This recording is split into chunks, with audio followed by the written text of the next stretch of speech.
বহু বছর আগের কথা। এক পুরনো গ্রামে একটা রহস্যময় বাড়ি ছিল। বাড়িটা পরিত্যক্ত, আর গ্রামের লোকেরা বলতো ওটা অভিশপ্ত। শোনা যেত প্রতি রাতে ঠিক 12টার পরে বাড়ির একটা নির্দিষ্ট দরজায় একটা লাল কাগজ ঝুলতে দেখা যায়। সেই কাগজের ওপর লেখা থাকতো একটি ভয়ঙ্কর সতর্ক বার্তা, যে ছিঁড়বে সে চিরতরে হারিয়ে যাবে।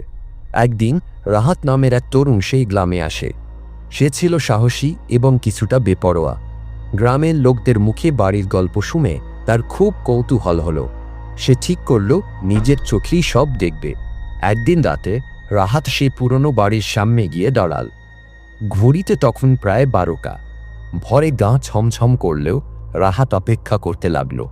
হঠাৎ দেখল সেই দরজাটাকে একটা লাল কাগজ ঝুলছে। সে এগিয়ে গিয়ে কাগজটা ধরল। দেখল তাতে সেই একই কথা লেখা।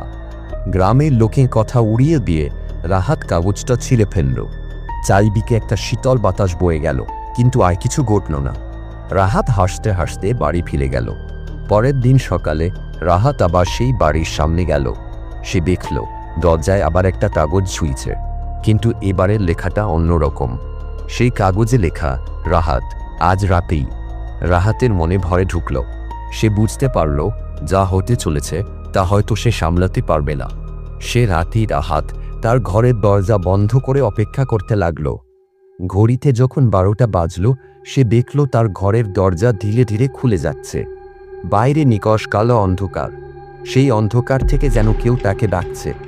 রাহাত চিৎকার করে উঠল, কিন্তু তার আওয়াজ যেন অন্ধকারের মধ্যে ডুবে গেল। এরপর আর কোনো শব্দ শোনা যায়নি। গ্রামের লোকেরা বলে রাহাতের আত্মা এখনো সেই বাড়িতে আটকা পড়ে আছে।